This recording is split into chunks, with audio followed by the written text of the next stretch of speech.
everybody, welcome to Space for Edit, where we talk all things interior design. I hope you enjoy the intro video, and if you made through it, you're still here, then today's topic is for you. So today we'll be looking at all the things and struggles one has to go through when one decides to become an interior designer.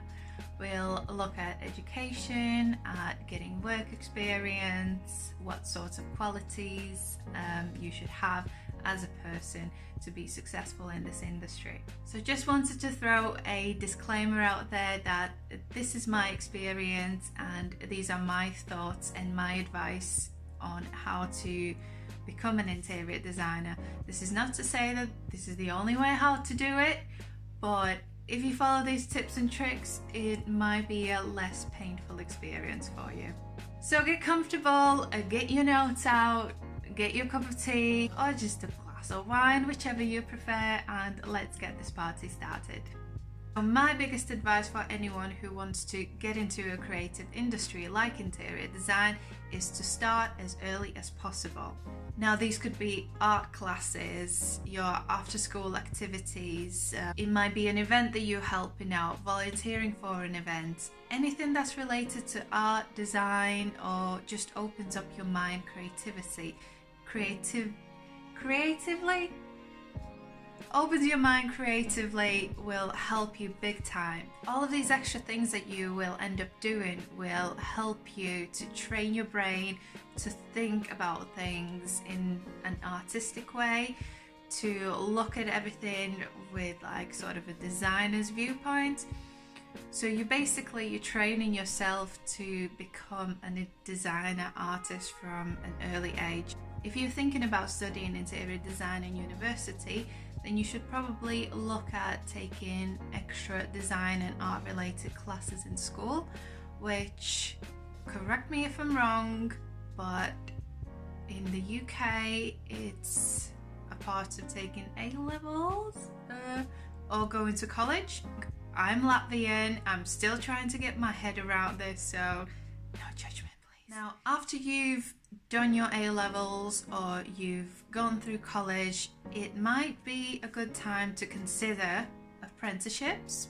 My advice would be go for it. If you got the opportunity, just go for it. It will only add to your practical experience and it will show you what the real world is like. Maybe you don't even like it, so you don't have to waste all 3-4 years in university. And if you actually do like it, you can go into university and show them that you know your stuff already. I could talk a lot about university, and I probably will in a different video, but today we'll just touch on the subject so that you know what to expect when applying for university or what you should be prepared for. So in general, the main outcome of your university experience will be your portfolio and your skill set.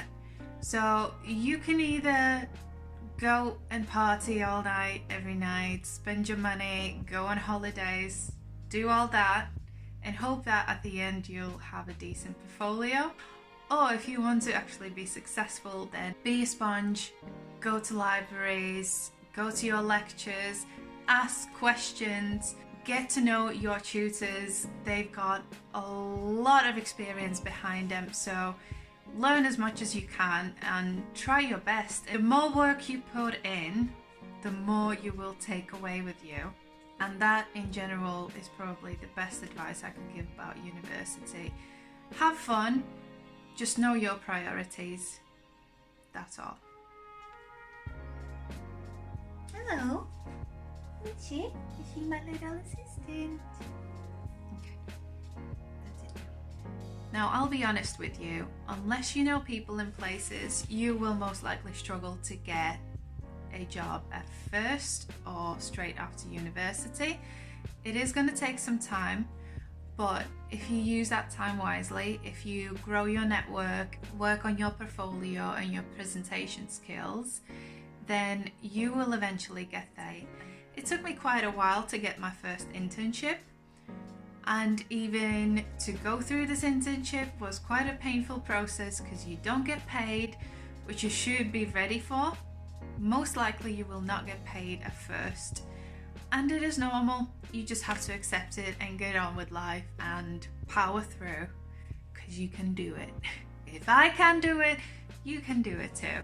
And once you got your foot through the door, there's no way back. Now, it is quite a challenging industry. You have to work on tight deadlines. People expect a lot from you, as I've said before.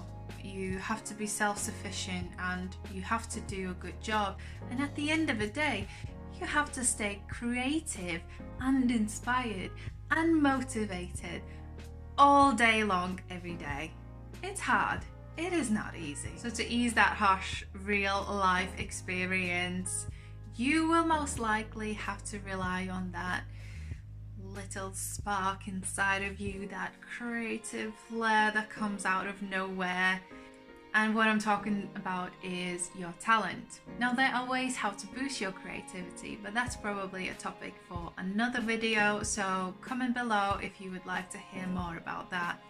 So if you feel like you're not quite a creative person, but you just like the idea of being an interior designer, you might have to rethink your choices, because this talent and constant drive and spark to create things is what you will rely on during those hard times when the deadline is just around the corner and you feel like your whole stomach is just pulling to the ground. Yes, that's where you need your talent to keep going and creating great spaces. In order to be a successful designer, you have to have good social skills and let your personality shine through as well. The way I like to look at this is from a very simple, basic viewpoint, which is we are all human. Your clients, your boss, your contractors, your suppliers, everyone, we are all human and we all like to be appreciated. We all like to feel good, have a good day, and just be happy. So if you feel like you struggle in front of a client or you feel nervous or anything, just remember the simple, plain, basic thing that we are all humans. Maybe don't speak to your clients as you would with your friends, but definitely keeping that smile on your face and just being open to people will help you a lot. Positive vibes only. Speaking of being positive, try to stay away from any kind of drama. Leave your ego at home. Just remember that design industry is a creative, collaborative industry, and we can do a lot more when we work with each other, not against each other.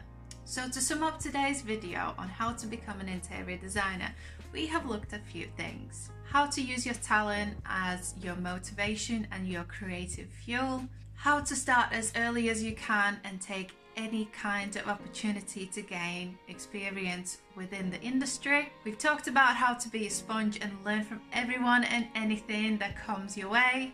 And at the end of the day, work hard, perfect your skills, and smash it. So what do you think? Is it doable? Is it something that you're still interested in? If you are, please comment below. And if you're an interior designer yourself, just comment below and let us know your story. I'm sure it will inspire and help a lot of people who are watching this video. So like and subscribe if you would like to see more tips and tricks related to the interior design industry. And of course, comment below if you have anything specific that you would like me to cover on future videos. Thanks for watching. I'll see you soon.